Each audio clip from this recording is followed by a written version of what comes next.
Big Séance Podcast, episode 39. Hey Patrick, this is John Lilies from Carbon Lilies. You mentioned in your latest episode that you haven't had much vocal feedback lately, so I'm stepping far outside of my box to verbally tell you that Lana and I are massive fans of yours, and we are truly happy that you are doing what you are doing. You create a deep comfort within your podcast that not everyone can achieve, and you do it very well. We sincerely appreciate all the support you've provided us with our blog, and I hope you know you can count on us as fans for life. Thanks for being awesome, Patrick. You rock. Welcome to the Big Séance Podcast. I'm Patrick Keller of BigSeance.com, and this is a place for an open discussion on all things paranormal, but specifically topics like ghosts and hauntings, paranormal research, spirit communication, psychics and mediums, and life after death.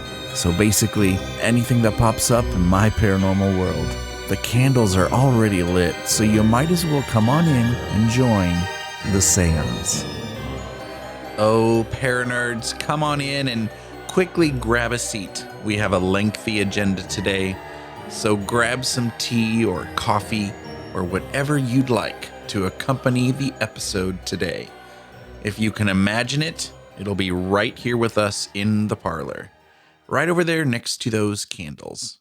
Last week, I received an email from a loyal listener. She made a request for information, and I'd love if someone, particularly folks in the know in Canada, could help us. She asked if I knew of any serious development circles or similar groups, or perhaps someone who mentors those interested in developing their abilities. And she's located in Montreal, Quebec. So if you're aware of groups, or if you have contact information for her, please contact me, and I'd love to forward that information to her. Help us out, Canadian paranerds. My email is patrick@bigseance.com. Get in touch with me if you have information. Thank you. So how about that really nice audio feedback from John that opened up the show? Lana and John write the Carbon Lilies blog, which I'll link in the show notes. And their very kind words come at a perfect time. Tonight I'm going to share the audio from my very first live video interview with Karen A. Dahlman. This actually happened a few weeks ago, and I know some of you were there to watch or interact. Lana and John happened to be there.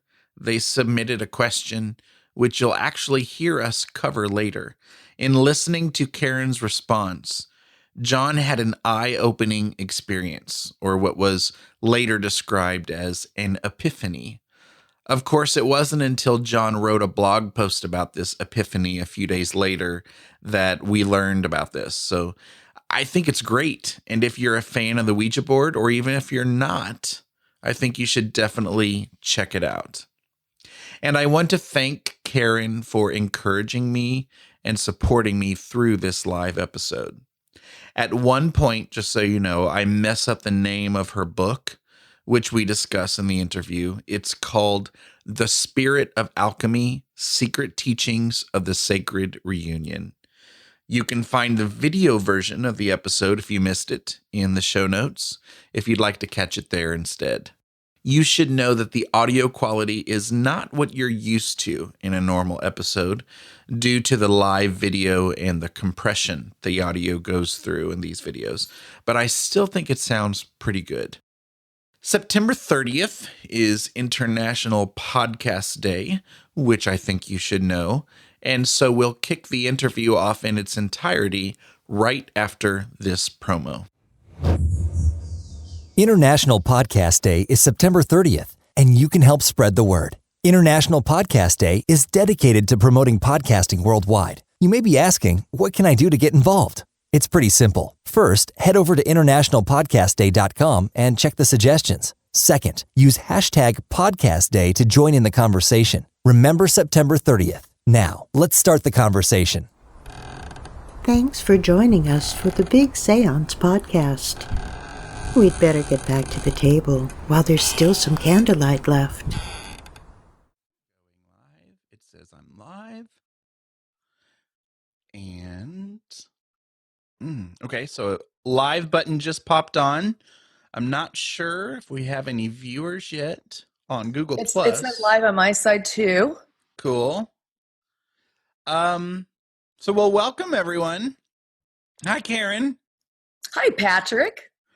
I'm so excited about this. We should be live, but in my experience with watching some of these, live videos, it's wise to give everyone a couple of moments to click play. Sometimes people end up having to refresh their screen, so I'll probably welcome everyone again here in just a bit. Hopefully, we have some viewers watching us from Google Plus. And if you are, please make use of the Q&A on the side of the screen. I'm assuming it's on the right side of your screen. And you can ask some great questions live, and we'll try to do our best to pay attention and get to those at some point. And I gave Karen permission to just take it away. And if she sees a question she wants to ask, she can jump right on in. And I know we've also probably got some viewers watching live right now on YouTube and at bigseance.com. Great. So, and some of you are probably listening to this from the future as a podcast. So how meta is that? How esoteric is that? I don't know if it's esoteric. I just, you and I like that word. I love that word. My esoteric queen. Yeah, that's me. So that's kind of cool. This is the first ever live video edition of the Big Séance Podcast. So I've been very excited about it, and Karen has been pumping me up and getting me excited about it and kind of encouraging me to do this. So let's officially welcome and introduce you to one of our favorite guests, Karen A. Dahlman. Woohoo! Thank you. Thank you. We've talked to Karen several times before on the show. She was one of my first guests about a year ago. I was starstruck, I remember, when I was interviewing her. And, since then I would consider Karen a great friend. Yeah. And we talk a lot about the Ouija because she's a Ouija expert as far as I'm concerned.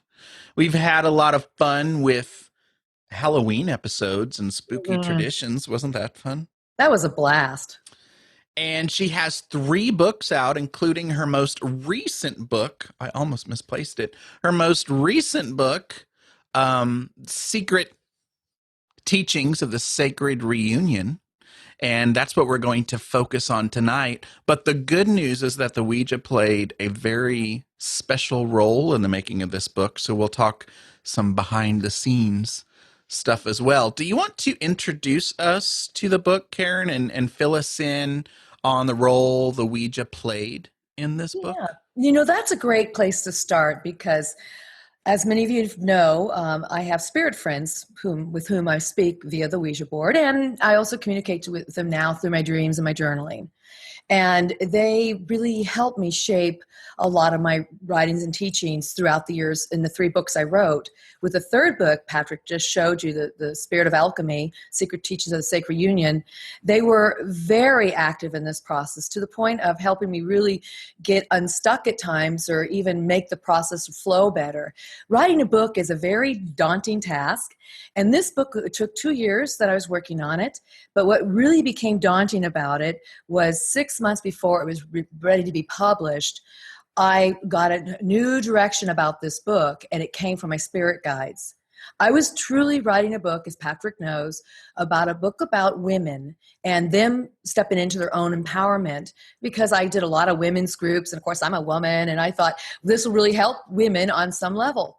Well, the message came through that no longer could this book be about a gender. It needed to be genderless and specific for everybody, male, female, whatever, however persuasion is. The focus was that this message, this information is too critical and important that we need to save it for just some elite group or some sex over here. So the book really talks about getting into this whole process of balancing your own masculine and feminine energies, assertive and more receptive energies within your life. And there's a whole path that becomes this alchemist path that you follow and undertake with me through reading this book. Now, what Patrick was referring to about the making of this book was that I was working directly with them, channeling them through the board, also having them in my dreams a lot. And I got to a point where I was like, gosh, this is a lot for me to undertake. Now I've got to change the direction of this whole book, all this research. So I had to put a lot of the research aside and start working directly with this new information. And it came like rapid fire. But how I was able to unlock it was I had a session with them and they told me, they said, this book is already written on some level. Now here's our esoteric stuff, Patrick. This is where we go into the wormhole. Time on the other side, in the other dimensions, is not limited by our space-time continuum that we know. And therefore, there is no sense of a linear time. There is space, and you can move around in it, but there's no sense of a linear time. So they told me and helped me by saying, the book is already written. I said, well, find it for me. I don't know where to find it. And they said, you'll find it. But they told me one trick for me. Now, many of you know I also do artwork. And so they told me to create and sketch out the image on the front cover of the book.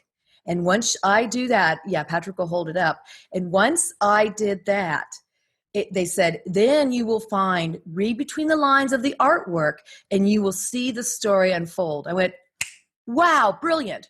I'm an art therapist. Yeah, I look at artwork all the time. I want to know the meaning within the art. And then they said, do it for yourself in this story. So I took the images that are sacred to alchemy, and all those images on that book is my own interpretation of the sacred symbols and alchemy practice, the alchemical practice.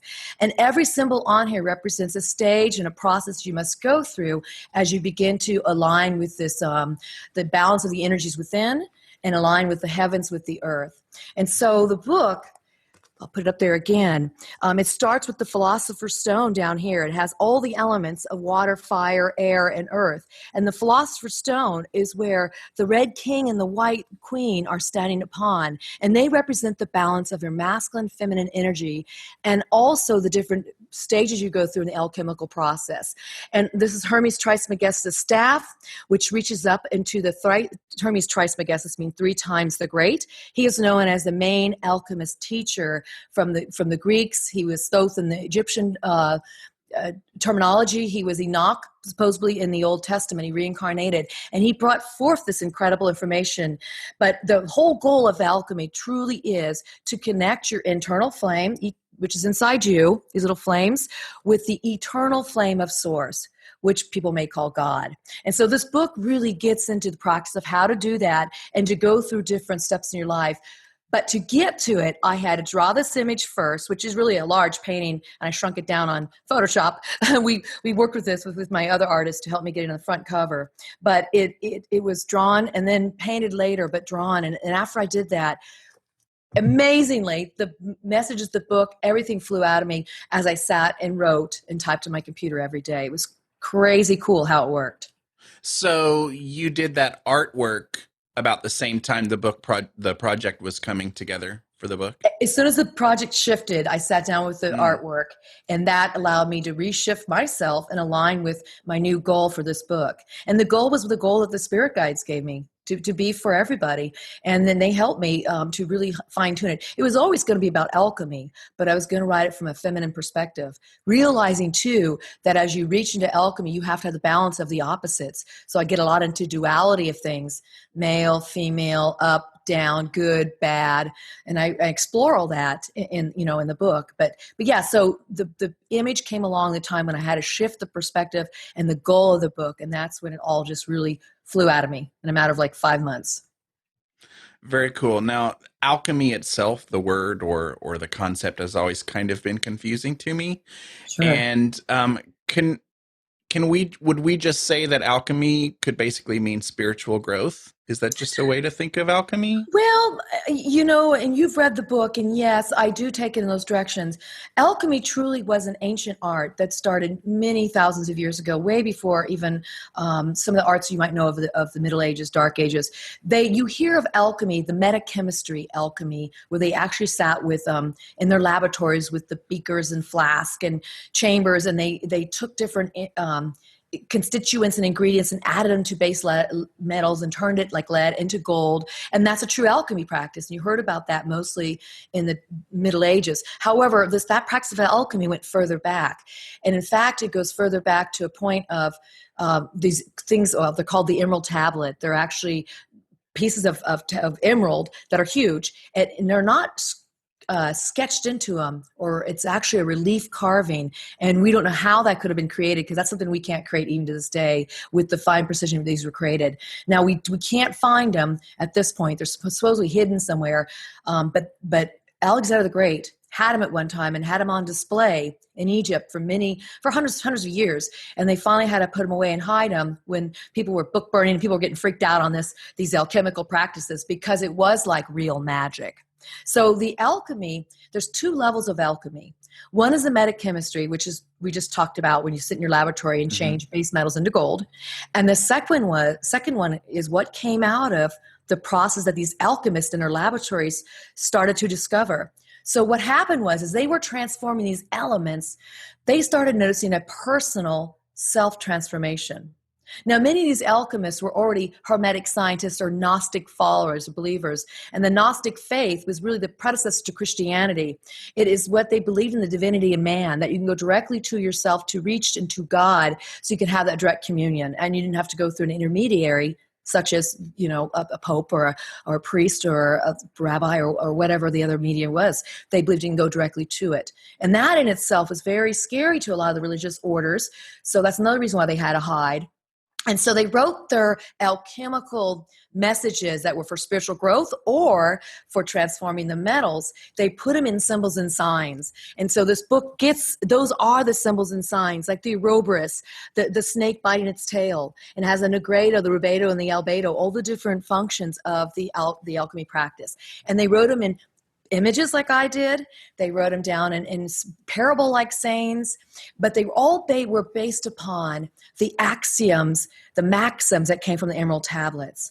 The biggest one, Patrick, you may have heard before, and in fact, many religions were based upon this principle, and were based upon the emerald tablet. Most people don't know this.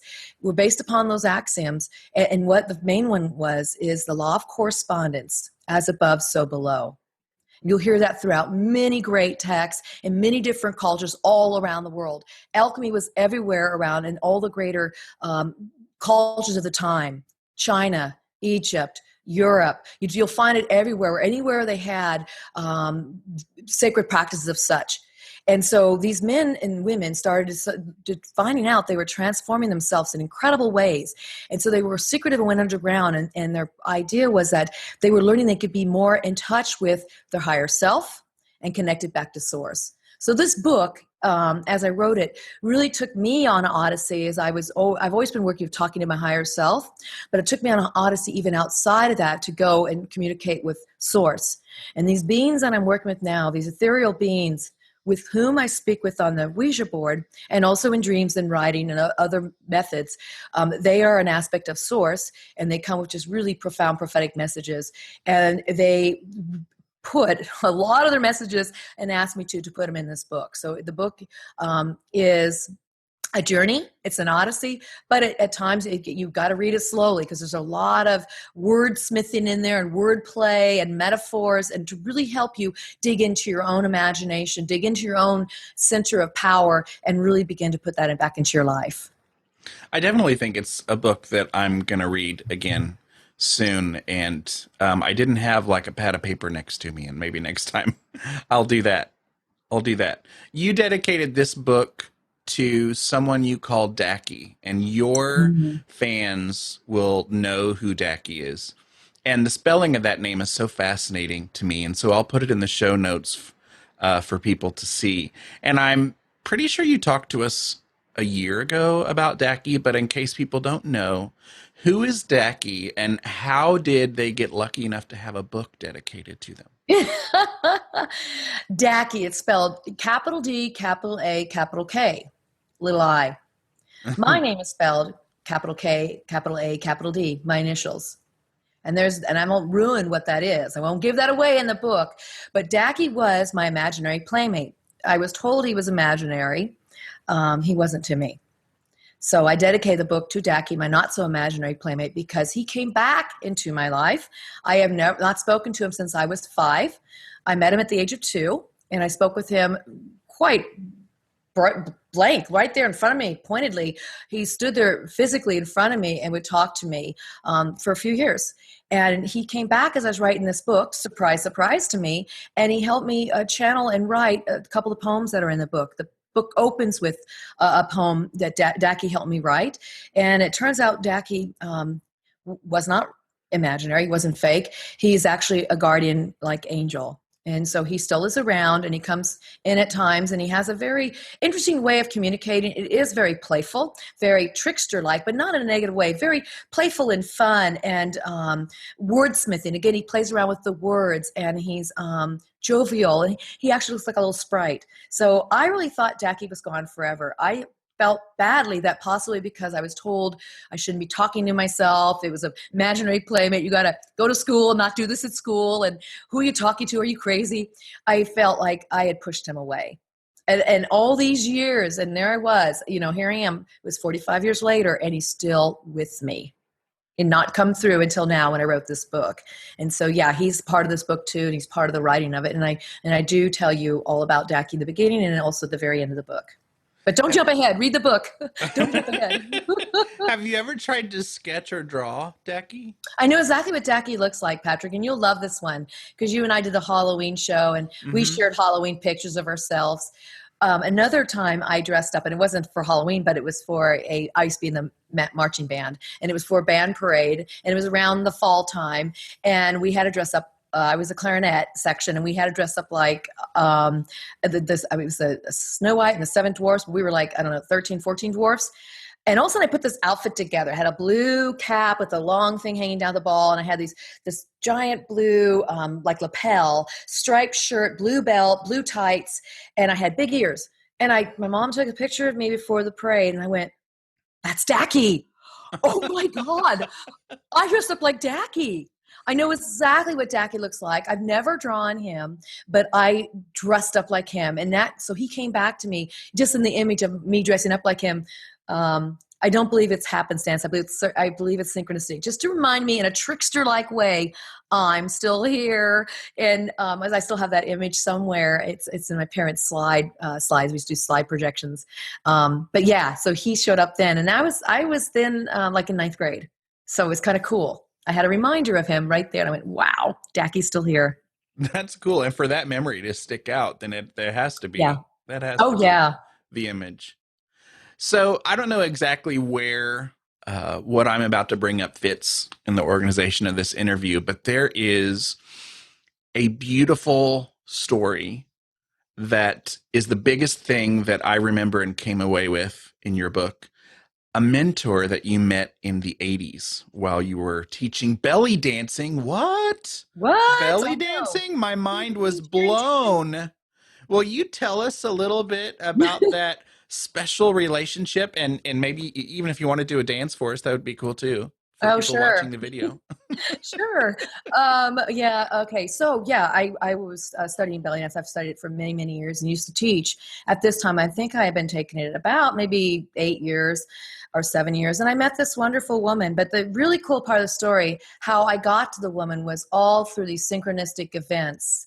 Somebody meeting me and knowing them for a day or two, and then coming to my show, and then have me meet this woman and me making the phone. It was just, everything just flowed really nicely. And these people came along throughout my life, as they do in everybody's life. That's why I share little stories like this, so people can understand that we have these really incredible synchronistic moments where everything's aligned, and we have to just learn to be open to it, because they are there. It's really cool to start seeing them, because then you start to feel more interconnected. So this story is one of interconnection. So I get to this woman finally, and we meet, and I go to her home, where she has this gorgeous studio. I've never seen a more precious belly dance studio in my life, with this huge giant window that was at an apex of this A-frame, and there was a beautiful stained glass window that opened up to this mountain scene. It was just like being in temple or church. In fact, our students would come in and say that. Well, I met her, and it turns out this woman had some really brilliant and incredible experiences with the goddess. And she had felt like she had an experience that brought the balance of the male, female, masculine, feminine energy within herself, which is known to the alchemists as a hierogamous, which is when the sacred king and queen, the red king and the white queen, come together through these processes that we have to undergo. And it's a lot of work, but it starts to happen as you go through these. And sometimes in life, you may not want to do this work, but it's going to throw you in to do this work. So she had this experience where she got really like deathly sick, went to all these specialists, and she told me all this right after I had met her, and I had been hanging out with her for a few weeks. And she said, they didn't know what it was. And she said, it laid me flat on my back for months and months and months. And I thought I was going to die. So I'd lay up in my beautiful studio. And she said, one day I was laying there and I tried to sit up. And all of a sudden I felt this great force walk in the room, and it pushed me on my back. And she said, I wasn't afraid. And she goes, I felt it. And she goes, I know this. My mentor's name is Whaaat. And she said, I know this energy. And it was a goddess. And then after that, when she recognized the goddess, she said to her in her head, in her mind's eye in her head, she said, we will come to visit you every day to help you heal and to teach you about what our gifts are. And so she went in that studio every day and laid down. And every day they came in apparitions to her. She visually saw them, not her mind's eye, saw them out here, and she interacted with them, and they told her to write stuff down. And she'd been writing all this stuff down and kept it for like 15 years, and then she meets me. She's 30 years my senior. So when we met, she was, of course, 30 years older than me. She's now since passed away. But she shared a lot of this with me. And she said, Karen, I've been waiting to meet somebody who can help me bring this out into the public. And my work with belly dance was always the sacred aspect of the dance, and that it really meant something very specific and sacred to the geometry of or geometric patterns within the world. And as we resonated with those patterns, we would resonate with the energies of the world and become more empowered for it. And she said, oh my God, that's what I've been doing. And I said, oh my God, that's what I'm doing. And then when she told me the name of her goddess, Inanna Ishtar, Queen of Heaven, I said, oh my goodness, because that was my favorite goddess of all times that I had studied in graduate school, and it stuck out of my mind. So Patrick's talking about this whole synchronistic thing that goes on with the story, but there's so many synchronistic things even about writing this book and about the stories in the book. And I share the book in a way that I share some stories and I share a lot of history, and there's a lot of research in there and a lot of psychology and a lot of hermetic science and a lot of alchemy in there. I put it all in there because I want people to hear and read and see and feel this information on many different levels. Because as I learned in writing this book, if I got back into my art, the words would flow. Other books, I could do it without drawing. This took me back into my own artwork. It took me back into my abilities and talents. And this book is a book to help you uncover what those are. Those things that you have within you, those proclivities, the talents, the skills, the abilities to augment and live your life in better ways. So you're better for living this, what you came to earth to live and be. So this book kind of helps you uncover that and to begin to reintegrate that within your life. Have you had communication with Whaaat since then? You know what's interesting about that? We always talked about when she would pass over, she'd come back. She has not spoken to me directly, but I got a message from her that she is very aware of what I'm doing. She also died of a very painful death, and she's doing a lot of recovery and had been recovering for a few years. She is now fine, but no, she's not come to me directly, and maybe one of these days she will. But I have received messages from her from my spirit guides. Very cool. Very cool. Yeah, very cool. It is. Well, I want to, first of all, give a shout out to Carbon Lilies, our buds Carbon Lilies. Yeah. I see them in the questions app there. So I just want to remind anybody watching, I know we have several people watching because I can see it, to ask a question if you have any questions. And I'm going to move on to kind of some behind the scenes stuff, but then I eventually do have 3 questions for sure that were submitted, and one of them is an audio question. But first, Karen, this is, the biggest thing that interests me. Take me to when you're working on a project like this. Take me to what it looks like when you sit down to channel information from your spirit friends for a book or a project? And do you have a partner with you at that time, or is it just yourself? When do you do that? Do you record it with an audio recorder? Do you transcribe with a notebook?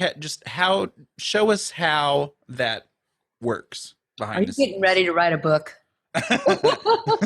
I am not.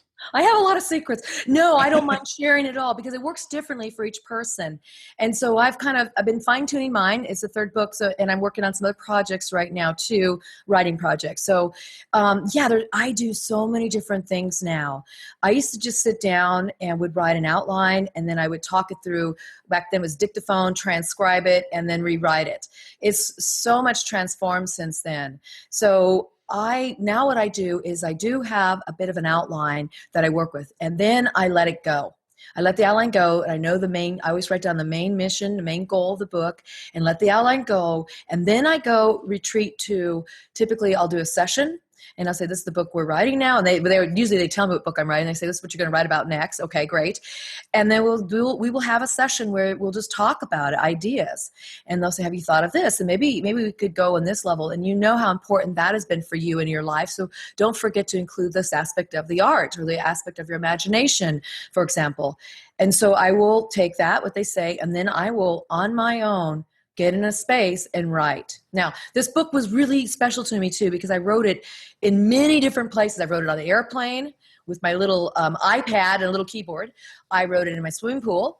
I have this giant raft boat, and I float in that and write my book. I get great ideas. I've written it sitting in my bed.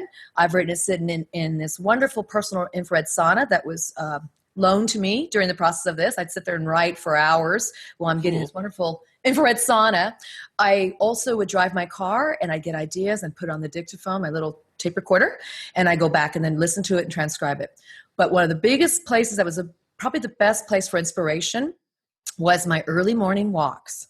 And I would walk with the purpose of I want to receive messages. I want to be open. I would kind of go neutral for the walk, but just open and try not to get caught up in my thoughts of the day, but just see what came. And all of a sudden thoughts would come, messages would come.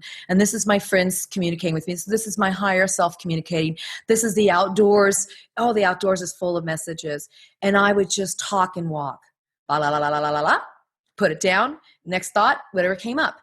And then I would go on these walks for, a few miles, come back, and I was like, wow, that's pretty good. Or I can rewrite that. The poem that I'm referring to that DAKi told me came on that walk. And when I first started writing it, I read it. I couldn't stop crying because it was so true. This is like where, when he entered my life, it wasn't like I could understand those principles at the age of 2, but this is what he was setting me up for. With the rest of the spirit guides. He's my very first spirit guide ever. And so that's why the book is dedicated to him. But the process of writing for me is very non-traditional. I don't just sit at one place and I have to sit that same place and have my cup of coffee sitting there and my crystal ball over here, whatever it is. It's different for me. I really go with the flow and I allow movement to help me. The walking, being in the pool, I would type in my swimming pool. I put my computer right there at the edge of the pool. Swim off, come back, write something else. Swim off, come back, write something else. It was just everything everything I wrote about in that book is all these things I practice. I would get great ideas for my book in the middle of the night or early morning, 2 to 3 to 4 a.m. That became notorious during the last 6 months of writing the book. I'd wake up with a pen and paper, write. Sometimes I'd record it, go right back to bed, get up and go, well, who said that?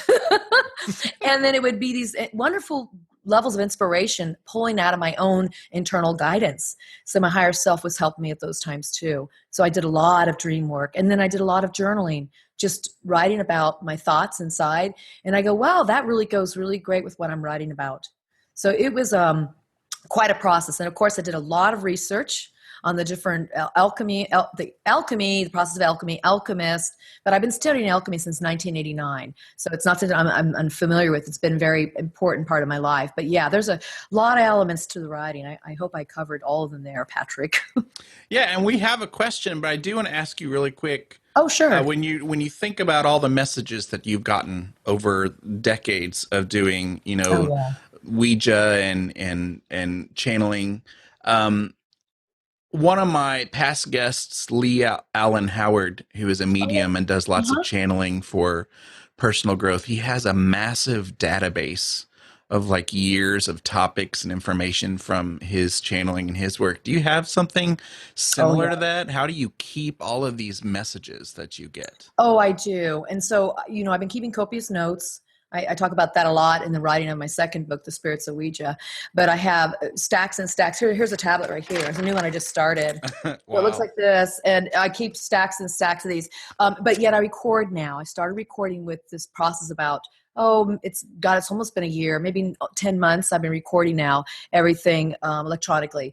So writing this book was a lot easier to go back and pull up some of the newer messages. If not, I've got them in my notes. Back then I'd write what I asked and what the question was and what the answers were. Now I just write the answers as it's coming out on the board, and I have the questions already on recordings. And I upload and keep all those. I keep notes. I'm constantly reading, studying, practicing, doing spiritual work, and I keep copious notes in my journals too. And I keep dream journals. I keep and I'll keep an art journal too. So I do a lot of this work. I would say there's not a time that goes by any day or every day that I'm doing some type of touching on this realm. And I do it through these different levels and messages. Cool. Well, our very first question for our live video episode, I'm excited. So Diane and Denise, our buddies from the History Goes Bump podcast. Oh, cool. Her question, let's see, I'm practicing here. I'll have to select the question so you guys can see it. Her question, does she ever worry about opening herself up to channel that she might have something enter her that she doesn't want in there? Well, that's a great question. Thanks for asking it. Some people will tell you when they do the Ouija board, they open themselves up and the energy goes through them. That's not my experience at all. No energy goes through me at all. It's my energy solely. I am centered in myself. It's a technique I've learned. I've learned this over the years. I've never had a spirit come through me, in me. And I'll explain for me why I think that is for me. So when I do this work, the spirits don't go, and come through me. What happens instead is that there's an energy. I get in my centered space, which you can call like an alpha state. I get focused, very focused, and I'm very receptive in that space, receptive to my energy going out. And I see it almost like a radio tower, and I do visualize that, sends it up, and it only works with the vibration, the frequency I'm calling on. I call the Ouija board the Great Cosmic Phone because it's like I do dial into frequencies. I'm dialing a certain frequency as I see it, and the frequency is answered by that same frequency. So I go right through those astral planes. I go beyond that, and I go into this ethereal realm where my guides are, and I have no problem getting them every single time I get on the board, unless of atmospheric effects and there's some kind of weird planetary alignment, or there's bad solar flares or something going on, electromagnetic storms. It's a little harder for them to communicate because it's all energy out here, not in here. We're very clear about that. Now, people that say they open themselves up to it, I just think that's really silly to open yourself up to anything when you don't know what you're opening yourself to. You can do this work by being in yourself. In fact, you need to be grounded in yourself. You need to do a lot of light work, a lot of breath work, a lot of grounding work. And I do share all those techniques, actually, in my second and third book, how to do that if people are curious. But no, I've never had anything come through me, in me. I won't allow it. That doesn't work. Nobody's tried to knock on my door to come in. That just doesn't happen. And I'll tell you why I think that is. I think it's because I've never had a fear about this tool from the get-go. I got it when I was 8. I've been doing it for 42 years. And I never had a fear of the other side, maybe because I've always experienced them. I've seen them. Although I've had some, ghosts pop in and out that I literally see, not with my mind's eye, I physically literally see them out here. And that's kind of sound a little freaky at times, but it's never bad. And I would never invite. And I also do a lot of energetic work around my body with sage and with the visualization. And I've been doing this for years. I've studied a lot of classes, taken a lot of courses, and did a lot of this work even in my own work as a past life therapist. I work a lot with energy, and I have it set up wherever I am, wherever I'm staying. They can't come into that space, which is my bedroom where I'm sleeping in my bed. So they can't be in your face, right there, wake up. So there's some techniques and tools I do. And how it works is that really free will rules. And what also rules is your beliefs, your feelings, and your thoughts. If there's a lot of fear, you're going to attract fear to you. If there's a lot of comfortability and openness in terms of being centered and grounded, I will get energy that respects that. And that's how it's been working for me all these years. Great question. Well, and I want to go to our audio question because it kind of follows. It's a nice follow-up question with that. Oh, great. But this is from my good friend, Maddie. We call him Maddie Nene. I'll just tell everybody it's Maddie Nene. But Cool. Anyway, he has a cool question that kind of follows up on that. I hope this works. Hi, Patrick. This is Matt. I have a question for Karen Dahlman. I'm wondering if in a Ouija session, if you do end up making contact with something, entity or otherwise, I'm wondering if that particular connection could come back later on in life, and I'm talking like possibly years later, and, sort of haunt you or sort of come back into your life in some way.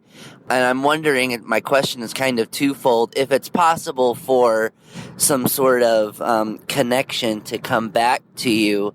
If it's unwanted energy or negative energy, how would you go about getting rid of that? I'm hoping that Karen has some good insight on this, and you're doing a great job with your shows and your podcasting.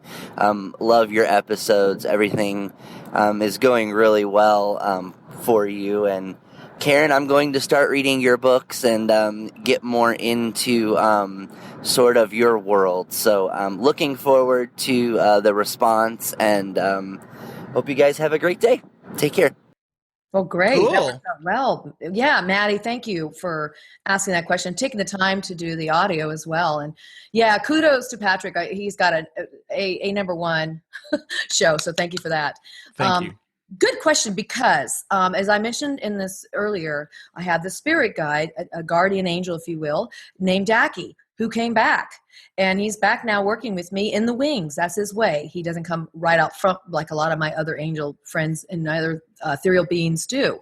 Now, you're talking more on the lines of something that might be a little less beautiful and angelic. It might be a little more negative and menacing.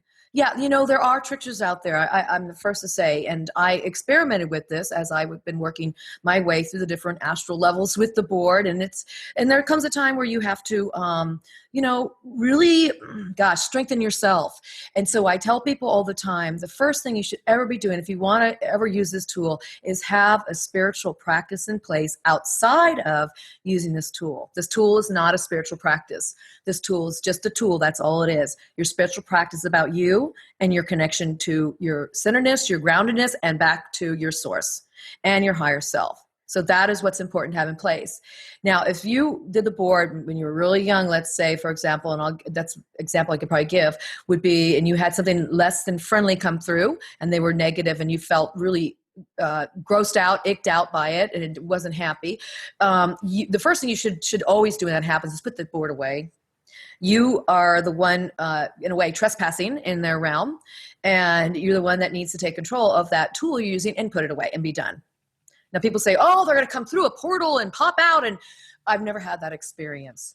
Although I'm not going to discount somebody else's experiences because people tell me stories all the time. Again, I'm going to go back, and this third book talks about this, why I believe the way I believe about this. And we create 100% of everything in our world. That's hard to understand. And it's hard to understand that because then we have to be vulnerable and naked saying this to the universe that, oh my God, I messed up and my stuff has caused problems for others. So we come to the board, any tool, any circumstance, any device, and we're putting our energies into it. So if you're inside of you and you're using the board and you're feeling pretty angry, frustrated, those are normal patterns and normal behaviors of humankind. We all have that. I won't sit at the board if I'm feeling really upset or if I'm feeling down or really sick, because you're going to draw that energy to you. You're weakened. Think of your aura like this, like a Swiss cheese. And so as you are less centered and on your guard, meaning, I don't mean on your guard, but I mean like integrate, unless you are feeling really whole and you're not feeling sick and angry and all these negative feelings and stuff. Put holes in your aura. It becomes easy for energies to attach and come through and come in, and it does make for a mess. So never mess around with the board when you're imbibing on substances that lessens your aura. Don't ever do it when you're in a joking, stupid manner, making a joke of it. We all did that. I did it at slumber parties. I used to do it in the graveyard. Hello, what was I doing? Well, what I was doing was learning all these things. But I have to say, I think that's the case with his early experience. It was one of those first times with the group. I think that's what it was. And that makes total sense. I had an earlier experience where somebody came through and started cussing at me, Maddie. And when that happened, I thought, I'm not going to let anybody talk to me like, did you kidding me? Some unseen thing? Really? I don't even like people, my friends, and nobody can talk to me like that. I put the board away. Get like that with the energy. Be respectful, but say, hey, you can't talk to me that way. Bye-bye. Bye-bye, leave, you're gone, wipe the board off, put it away. So now, if you feel like it's coming back, it's up to you to strengthen your energy. It's up to you to do white light visualizations. It's up to you to take sage yourself, use candles. Use any talisman or sacred object that you find that helps you strengthen yourself. The key is, it's what you believe again. Now, for me, I believe in sage. I believe in the power of sage, of the natural burning grass and sweetgrass as well. And I'll burn that around my aura. Anytime I go into a haunted place or I'm asked to go do some kind of communication on that level, I will sage myself. And I might even sage the board. I've been known to put salt on my board and put dirt on it too to wipe it off. Do what works for you. I tend to follow more of a Native American tradition because I spent a lot of time working with that population as well as living in that area of New Mexico. And I learned a lot of their sacred techniques, and I will use those techniques. You, at any stage of the game, have the ability of free will, your choices to not allow that energy. And so really work with strengthening your energy. My books do talk about how to do that. And then if you ever come back to this tool again, you want to come from a place of again, being in a place where you feel like you don't have Swiss cheese aura, but you feel very solid in yourself and you know how to use your own white light. The imagination is not fake. The imagination of imagining that white light going through your body, through your breath, as well as with the tool. Although you can't see it, it doesn't mean it's fake. Everything originates out of our thoughts, which starts in our imaginations. So just remember that, Maddie. You have every single bit of empowerment to not allow the energy back. Now, I want my good energies to come back, so I want DAKi to come back, so he comes back now. But thanks for the question. I really appreciate that question. I think the answer is probably going to help a lot of people that have just general anxieties about the board from past experiences. So, or even anxieties about just themselves doing an investigation and feeling like they got haunted or something followed them home. This work I'm talking about goes beyond the board. I use it when I'm not even doing the board. Let's say I went to a board meeting and some negative stuff went down. I'm going to go home and sage myself. Just saying, I'm going to keep my energy as clean as I can. And if I have some negative interaction with somebody, I'm going to sage it or go into my meditative spot to release that energy. This is something that you do all the time. And so when you are working with tools or interacting with people or even meditating or maybe working tarot cards or a pendulum, you're coming to it with a great space of being, a great space of your beingness, that you know that you are protected. That's the key. And know that, believe that, feel that, think that, imagine that, and you will be. Or jump in one of those infrared sauna things. I'm going to have to search that. What's that about? Well, I'll tell you what, that's fabulous because it's the sun energy that these machines put out. It's a certain wavelength. And what it does, it goes through your whole body and it heats you up, but not from let's say you walk outside in the sun. It's a beautiful, it's a cold day, but beautiful sun. The sun's out. You can feel the warmth, even though it's cold outside. It's that part of the sun energy they've harnessed in these machines. And it helps you go through your body and heal all kinds of things. It relaxes you. It helps with, oh my God, there's so many ailments. And I don't have any conditions going on, but I'll tell you what it did for me. Sitting in that box, I could write prolifically. I was like, whoa, I'm sitting in this box. I'd be in that box 6 to 8 hours a day writing because it just relaxed me. I was able to do my meditations better. And now I have one of these boxes myself because I use it all the time. And they help for anything from, like I say, indigestion to rheumatoid arthritis to just any kind of physical body ache you may have, backaches. They're fabulous. I love them. I can send you a link, Patrick, later. Does it give you vitamin D, that everybody needs? It gives you vitamin D. Vitamin D, a lot of vitamins, a lot of other nutrients that we get that are in the good rays of the sun that don't hurt your skin. And you could sit there at 125, 130 degrees and not feel hot. It does this really cool thing inside your body as opposed to making you super hot, where you couldn't sit in that in a regular wet sauna. So it also releases toxins. It helps with weight loss. There's a lot of cool things it does. Very cool. It helped me with my book. We'll see you like doing some infomercial for some infrared saunas. Okay, so we've got another question from Lana and John from Carbon Lilies. And they say, any suggestions to shake a negative frame of reference with the Ouija board? I, John, grew up being told the board is evil, and though I've never used the board, I still can't shake that feeling, and it scares me. I'd like to be okay with it. Mm-hmm. First, I want to say hi, Lana and John. Glad you guys are joining us tonight. Great to have you here. Thank you. Thank you for the question. People ask that a lot. They say, I've just got this stigma about it because it's what I've been told or spoon-fed. It's what's been shoved down my throat, or it's what, I grew up in that environment. And that's a given. And that happens to a lot of people.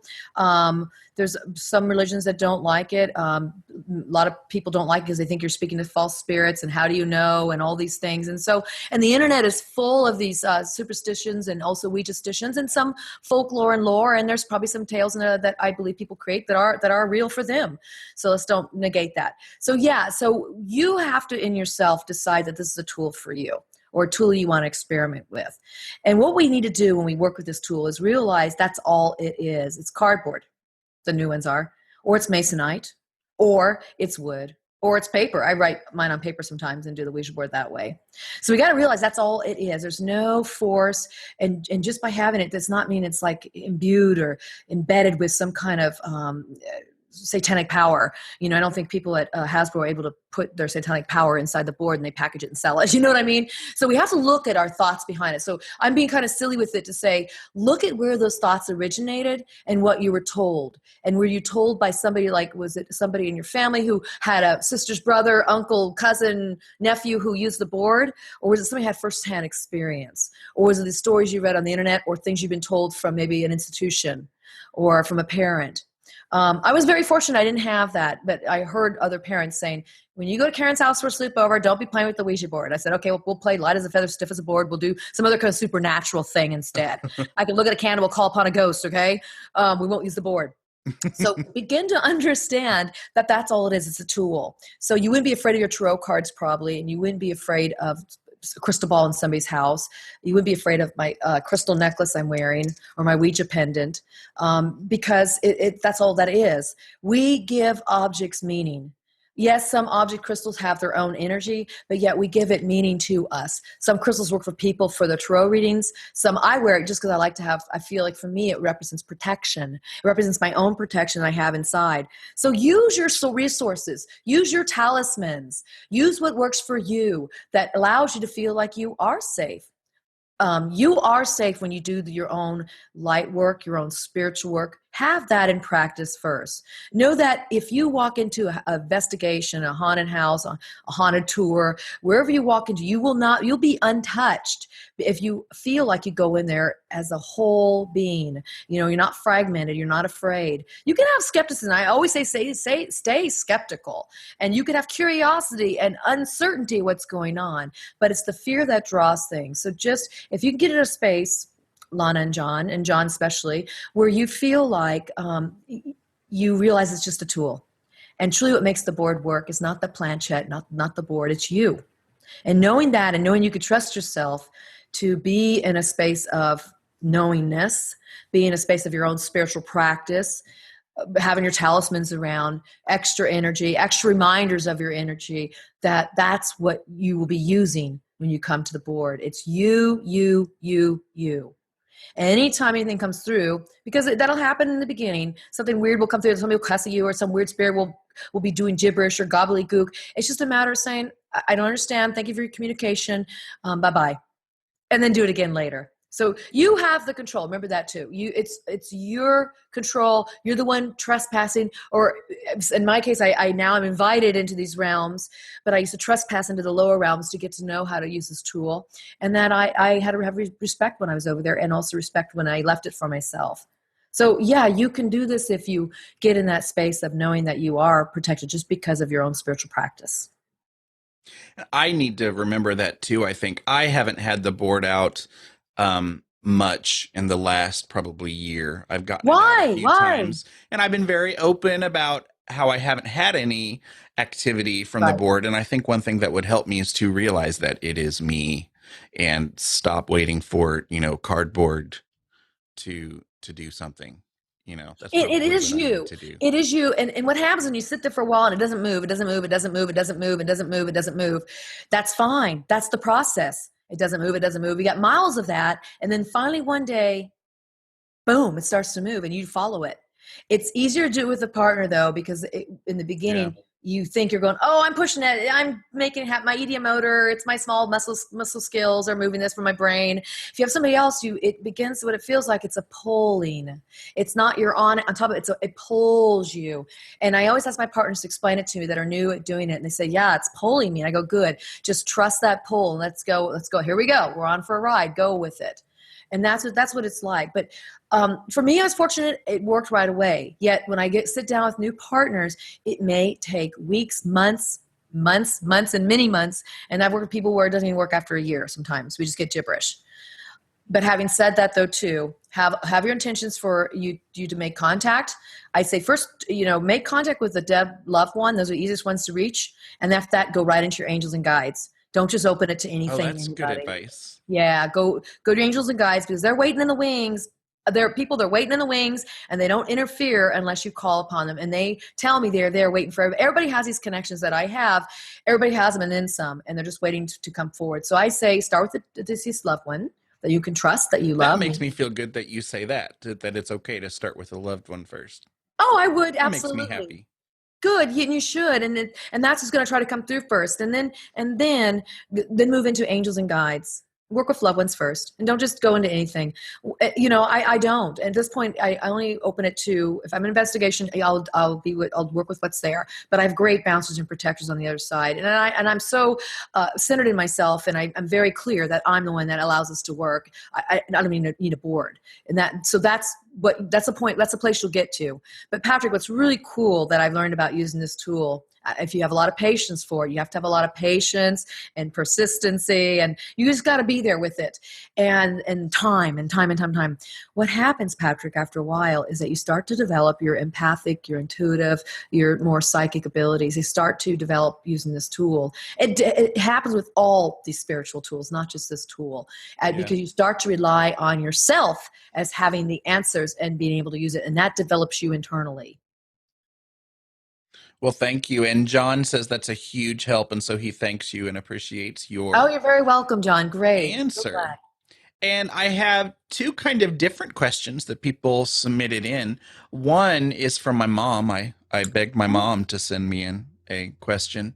And she wants to know, what are some interesting examples of validation that you have had from channeling with the board? Do you call it channeling through the board? It's funny. That term's being used more and more as people see what I'm doing. I never called it that, but now I'm starting to see that's exactly what I'm doing. I'm channeling. It's just that word's become really popular. I just thought I was receiving messages from my spirit friends, but yes, it is a form of channeling for sure. They're not in my body. The energy is not coming through me, but it's working with my energy to move the planchette. So I love that question because people do want to have validation. For me, it's been the solidity and the validity of the messages. And I just wrote a recent blog, Patrick. You may not have seen it. It's on my website. So people may want to go to my website at KarenADahlman.com. And I wrote a blog on, can you trust the accuracy of the messages? I want people to read that because I've got some very interesting things to say, probably something you may not expect me to say, but I'll say a little bit here. It takes time, as it does with anybody in life, to build a relationship, to know you can trust them. So if you start with a loved one when you do this work and you know your loved one and they come through and say something that only you may know or something that's specific to your family and you're working the board with somebody else, maybe not your mom, Patrick, then you can see that there's some validity there. There may be a story they'll tell you or a phrase they may say that you never even knew, and there's validity there too. I get that all the time with people when they want to talk to loved ones. They say, well, they used to call me that. How'd you know? I go, again, it's not me. These are the messages coming through. I'm the messenger. Don't shoot me. I'm just relaying the message. And so that happens time and time again. A certain pet name will be used, a certain phrase, a certain way of communicating. They may give information. I've gotten it. Other people have gotten it. Information about where things are located. You lost something, a ring, money, other things. I don't use the board for those reasons, but our purposes. I will say this. That's another way to work with the board too. But I say first loved ones. Then you can start messing around and learn about your past lives and other information you want to learn about. But I'd wait for that stuff. I wouldn't jump into that right away. But so you get validation that way. You can look up information too. I had one spirit come through, and I write about this in my book, The Spirits of Ouija, my second book. Oh, I've got it right here, of course. It's good. Yeah. Good book. Thank you. Thank you very much. That book has gotten a great response, as you know. And this is what happened. So one of my brothers, who's very good at using the board, was visiting, and I said, let's do the board. Every time he gets together with me, we do the board. So we used the board, and his wife and their son was there, and all of a sudden somebody came through. We were getting party lines. Now, I have a lot of energies that want to come through right away when I get on, if it has to deal with other people in the room. For me, I go right to my guides. But other people in the room, if they bring their energies and their entities, and so we always moderate that. My bouncers, my guardians, guards on the other side, help regulate that. So we get one at a time. So this one person came through. His name is Hector. And he said, where am I? Where am I? Help me. Where am I? And it was just really fast. Where am I? And then I said, well, if you want me to help you, he goes, I see a light. I go, okay, well then okay. What? Tell me about the light. Well, I found you. I found you at the light, and I said, okay, well, tell me. Go ahead and tell me if you could see anything around you. He gave me an address. He gave me the full-fledged address in the Spanish part of the address. Because a lot of things are in Spanish in California, like the street addresses are where people live. And this one was Avenida Requia or something. It's in the book. I wrote it down verbatim. My brother's little son sat there. Well, he's not little. He's like a teenager, 16. Sat there and typed up the ad. He goes, oh my God, it's real. It's real address. I go, well, I would think it would be. He goes, we have to go see it. I said, okay, well, we'll go check that out tomorrow. We finished our session. I said, Hector, I'm going to help you the best I can. I want you to hold tight. Let me see what I can find for you, where you are. And I'm going to come back and tell you. And then we're having this conversation again. He said, oh, okay. Thank you. We go to that address. We Google it. It is a funeral home. He goes, all I can see is an address. I can't see anything else. He saw the address. And on the far side of the building where you would think funeral home would be in the front, it was on the side, it said funeral home. It was a funeral home that had been sitting there it's an old one. And I got back on the board later that day. It was the day after. And I said, I know where you are. He goes, I'm dead? I said, yeah, you are. I said, you are. Something happened to you. And he goes, oh. And also, it's really funny. Sometimes they're so shocked when they die. And it's to bless their heart, they either for some reason they were shocked that didn't know to go in the light. Doesn't mean they're bad. Doesn't mean they're demonic. Doesn't mean you treat them poorly. Doesn't mean they're evil. And I got to be real clear about this man was just lost. And I said, we can help you if you want to move on to your loved ones. Because I need help. So I pulled in my Mary Angel. Mary Angel is the one who comes through anytime I speak to people who are departed. She comes in a whole different energy, and she's been with me since I want to say it was like early 90s. She's been with me forever, but entered my life on the board and communicated. And so she came through immediately. He says, I see Mary. And I said, well, Mary's going to help you. And so we were able to help him go into light, not because I think he should go into light, because he asked for help to be with his loved ones once he realized he was dead. And he was shot. He was shot with a gun is how he died. He remembered all that. All this came back to him. So it was like a Ouija therapy in a way. We were able to help him. But that was another validation, the address we received. Nowadays, when I do the board, I receive messages that are really prophetic, real profound, and they're really personal and pertinent to my life, or people that are gathering with me to their lives, or people that ask me to ask questions, such things that come through that help us grow in our life and develop ourselves. Or when we're working on a certain issue, it'll be real specific on how to maybe address that issue in a different way. And so those are starting to be called moon messages, and I'm putting them on the website now. And Patrick and I were talking about that earlier before we started the show. But that's another way I validate, because these messages are very specific and pertinent to people in the room. And what I'm sharing online are more the general message they brought in. And then it takes a whole session of 3 hours where they get real specific and precise with me or whoever's in the room. And so that's another way to validate. It's really specific to my life and what I'm working on, or the question I asked. So there's different ways you can validate. And so that's just a few I listed for you. And Hope it's that helps. there in stone, and you can go back later and see those validations too. I think that's cool that you're keeping track of that. Absolutely. Yeah. They'll tell me some things that are prophetic. I don't use the board for those reasons, but they will say some things that are going to happen. And I have those recorded. I can go back and look at them. You know, we did the prophecy show. Mm-hmm. Yeah. So we've got some things there working. That's So cool. you just never know, Yeah. you know, but it's, again, I would never trust that message is right in the very beginning. I wouldn't trust them for quite some time until you know the messenger or where the messages come from. And people go, well, how do you know that's your dead Aunt Edna? Well, you're going to know because of the validation you receive and how you look into it. And you, as you use this tool, you start to have more, intuitive faculties, of empathic abilities, of feeling abilities. Clairsentience starts to develop more too. You start to sense things. And so does clairvoyance and clairaudience as you work with this. Well, we have a very, very interesting question that actually reminds me of some experiments that I was involved in a year or two ago. MemoryJogger says, hi, Patrick and Karen. Easy question. I don't know if it's an easy question or not, but does distance have any effect on spirit communication? For example, USA to Australia, etc. Good question, MemoryJogger. You know, we talked about this a little bit before. We're in a space-time continuum in our density that we call Earth, where we live now. It's a lower density. And as you move up into other realms of less dense matter, there is no matter or less density, you begin to find there is no time continuum. It's a space, there's space there, but there's no time continuum. So when they predict things or say things, it may not be what you think of as in 5 days or a year. It could be years. It could be what happened yesterday, because their time is not the same time we have. So given that, since there is no time-space continuum, I've been able to contact people's higher selves, people's spirit guides, haunted places, from being where I am in the comfort of my dining room table where I have my Ouija board, and I can still communicate with those spirits. In fact, I have communicated with some spirits, energies in Australia, one places, in England. I've done it pretty much in Mexico, all over the place, actually. It's quite fascinating. It's quite interesting. And when it first started happening to me, I was like, wow, this is weird. It's like when I first started talking to animals. I know it sounds weird, but when I first started talking to animals in 1994, I thought, what, are you kidding me? So that is when I started pushing the boundaries of what and who and how and where you can speak to something. And that's when I learned that you could go into these dimensions, we'll just call them dimensions, and communicate with many different types of sentient beings, no matter where they're located. And in fact, I can dial up, bring on my board, dial up my guides, and wherever they are, they will be right there with me. And they could be thousands and thousands or billions of miles away. It's working on a consciousness. We don't understand enough about our mind. We don't even understand enough about the brain.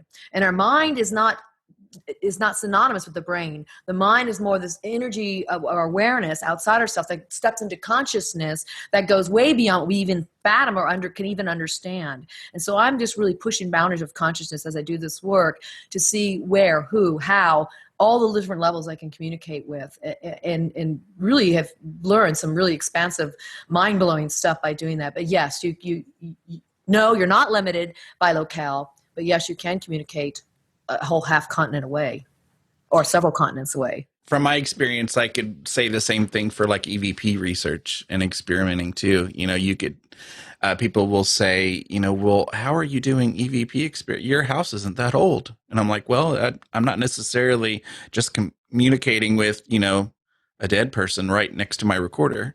You know, you can get them from everywhere is what I've always See, now said. that brings up a good point. That's an electromagnetic frequency. And see, this is how we work. This is how they operate. They say, they always talk about their frequency, which is the rate of vibration, and my rate of vibration. They say what separates us is our frequency, where we all vibrate. Everything vibrates. Every single thing in the universe is vibrating.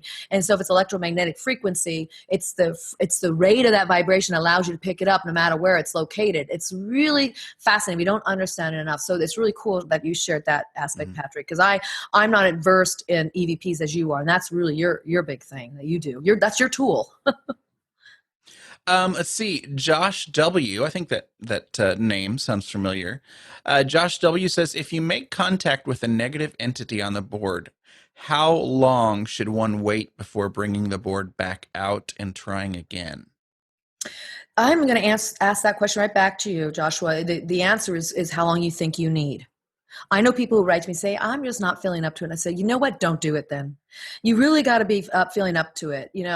Our fears can get the best of us. And even though they get the best of us, our fears to ourselves in our world are very real, and I never discount somebody's fear. So trust that. That's your barometer to say, this is not going to work for me right now. But if you can get around that barometer in whatever that time period is, again, to the other dimensions, other sides, time doesn't mean anything to them. You could be 80 years old and pick up the board again. That same energy could still come through. It kind of answers that question earlier. They're not local and they're not stuck by time, confined by time. So you really have to ask yourself that question. There is no hard pressed rule. For me, when I had that energy, and I was back then I was in college, so this is quite a few years ago. I was last year, just kidding. It was quite a few years ago. Oh, I can pretend.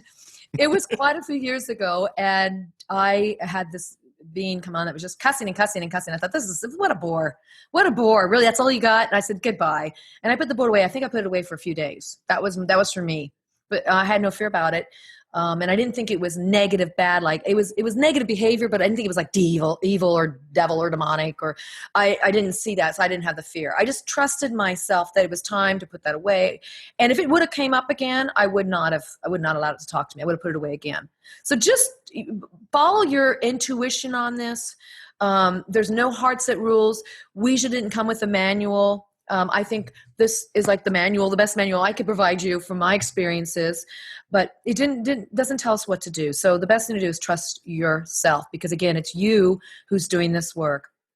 Do some light energy work on yourself. If somebody knows Reiki around you, have them do Reiki. Best thing to do is, I like to go outside under the stars and just say, hello moon, hello stars. I receive the energy of the universe. Wash through me. Allow me to feel better. Allow me to feel cleansed.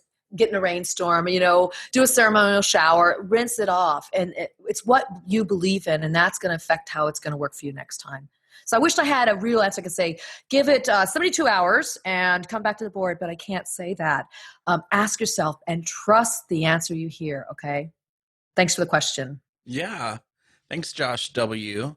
And do we have time for maybe one more thing, Karen? Oh, yeah, absolutely. BlandBoringUserName, which is another username that looks familiar to me on Google+. Oh, I know BlandBoringUser. Hi. Really? Hi. Well, I wanted to tell BlandBoringUserName, if you can type, I can edit this out of the podcast version, but if you can type quickly, they say they had a cool Ouija session yesterday, and they were hoping they could share it. So if you're not there and can't type it out, kind of fairly quickly, then you could always share it with Karen or email it to one of us, and it would be cool to kind of see. Well, I'm glad to hear she had an incredible session. I know BlandBoringUserName, and she took a break from the board. This is a good example. Okay. She trusted herself. She wasn't feeling quite up to it and took a break for a few weeks, if I'm correct. And then when she was ready, I said, don't go until you're ready. And obviously she was ready. And what did she have? A great session. So this is an example, Josh W., that you just got to trust yourself. And that's exactly what she did. That's the number one thing using this tool is trust yourself first, not the board, not the planchette, and not the energies coming through. You, number one. So maybe we'll give her a second if she's typing. And since we're kind of approaching the end, it's been months ago now, but you had the OuijaCon experience that you did. Do you have any other kind of upcoming events that is coming up? OuijaCon was so fabulous, and everybody came out. It was great meeting you. It was just, Patrick, you got to come to the next one. So when we have the next one, there's some rumors. I'm not going to say much because it's not for me to release just yet, but I hope you can make it. There should be another one in the upcoming near future. Let's say about a year. Let's say about a year. Yeah. There's some projects I have in the back. I'm not going to say too much about a few projects I'm kind of working on right now, but I am writing a couple of books, and it's about animal communication. And I'll get more into that as I start to approach it. Some really cool stuff has been happening, and we're documenting it, and I'm going to be sharing it here soon. I would say maybe within the year I'll have these books out, at least a year and a half. A lot of stuff I'm doing now is really my writing and blogging on the website, doing a lot of the shows, and I'm really trying to help educate people that really want to use this tool and have a proclivity to use it. They feel calling towards it, and to let them know it's not all scary. And it's not all unicorns either, but it definitely is something in between. It's a neutral device. And if you can get yourself in a space of feeling connected to your source and your energy, and grounded as well when you use this tool, you'll be met with just amazing unseen friends who really want nothing more but your best interests and to help you find that within yourself. I can't say it enough or speak enough, Patrick, but you know me from all the past interviews, that this work has been just incredible to me and to my own personal growth. It's just amazing. So yeah, I want people to read the moon messages on the website, because you'll get an insight into some of these kind of profound messages we're starting to receive, or we've been receiving actually for years, but I'm starting to share more of those. So that's where my focus really is right now, really reaching out to people and through the website. So come visit me. Your website is looking great, by the way. You just did some creative updates, and like I said, the moon messages are really cool to see. And so I look forward to seeing more of those. Thank you. It means a lot. Thanks, Patrick. So that's KarenADahlman.com. By the way, or you could also get to your site by what's the Creative Visions? Yeah, Creative Visions Publications, which is my publishing house, creativevisionspublications.com. They both go to the same spot. You can find all my books there if you want autographed copies, or if it's more convenient, you're around the world and you want to go to Amazon.com, you can go there and get everything on Kindle or paperback too as well. Cool. And I'll put, if you're listening to the podcast version from the future, I'll have links to all of where you can find Karen in social media and her website and all that. Okay, so BlandBoringUserName, it looks like, is typing furiously. And she said, I had my spirit guide tell me that I had many spirits around me and to make Sunday a day to communicate. That's interesting. Wow. My spirit guide is named Sarah, and she tells me that I am ready to communicate with other spirits. Wow, very, very cool. Yeah. So I'm kind of jealous. Patrick would be jealous. That's great progress, and allows you, Sarah, in this case, to be your mistress of ceremonies. I always talk about how I use mine, and they wanted that for you, so they become the one that ushers them in one by one, and then they help you make sure you're working with the good energies at all times as well. You want that help on the other side, so that's great breakthrough for you. Glad to hear it. Very cool. I love this interaction that we were able to have tonight, live questions and things. Oh, love it. I'm glad you encouraged me to do this. Push. Yeah. It was a little nudge. Yeah. I really enjoyed it. And so, we'll see about maybe doing something like this in the future. And if you're listening again, I'll tell you, this will eventually come out, hopefully, as a regular podcast episode, and now this video is going to be saved on the YouTube page, and I'll keep it on bigseance.com/live for a while so that you can watch it if you missed it. Not that you'd know about. I mean, it doesn't matter if you missed it because you're not hearing me right now. Whatever. They might find you on a search. You never know. Yeah, they could. They will. And Karen, you are lovely, and you are also looking very lovely with your nice backdrop that you have. And my Ouija board back here. Yeah. Thank you, Patrick. You completely rock. I thank you for encouraging me to do this and giving us your time. And I will never bore of having discussions with you. Oh, thank you. People can check. There's so many episodes with Karen at bigseance.com. So you can check back and look at the other episodes, and also just follow her on social media because she's always doing a show somewhere, and you could become an Uber fan, kind of like I am, and listen to her everywhere she goes. Well, thank you, Patrick. It's been a pleasure to be here again. I enjoy this forum, and thank you for doing this. I think you're going to be doing many more of these, and I wish you much success with it. Thank you. Well, thank you, and thank you everyone who came and listened live, and the questions. It was great. That's awesome. So I'm going to go ahead and stop the broadcast, and we can wave and say goodbye. Bye, everybody. Thank you. Bye, good night. Guys.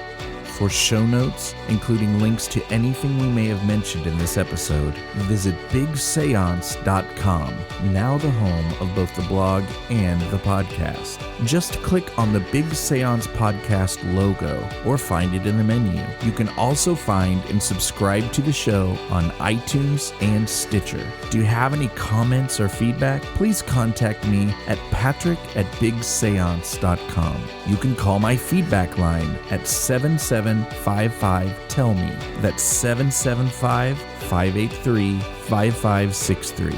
You can also record audio feedback right from the site using the SpeakPipe link included in the show notes. I could decide to include your voice in a future show.